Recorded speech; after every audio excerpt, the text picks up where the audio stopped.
This is the Lone Crater YouTube. We hope this video helps. You start by preparing a small canvas and restrictive palette to keep reading clear. This helps you focus on motion, not detail. Draw a neutral standing pose, then locate the ground row and center line so steps align. Next, make 2 contact keyframes, one with the left foot forward, the other with the right forward. These frames define stride length and timing.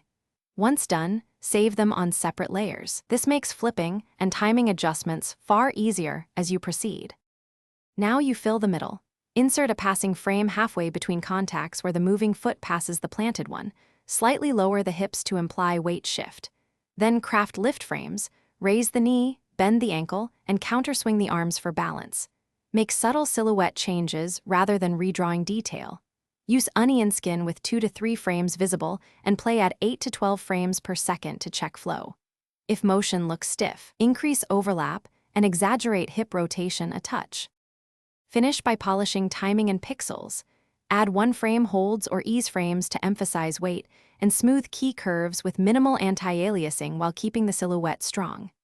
Make sure shadows and feet contact match the ground row so the character doesn't slide. If you see sliding, lock the hips to the ground layer and adjust frame offsets. Once done, loop and watch for rhythm. Pause, tweak a single frame, and retest. That iterative micro-adjustment is what turns choppy motion into believable walking. Thanks for watching. Consider subscribing if we helped you.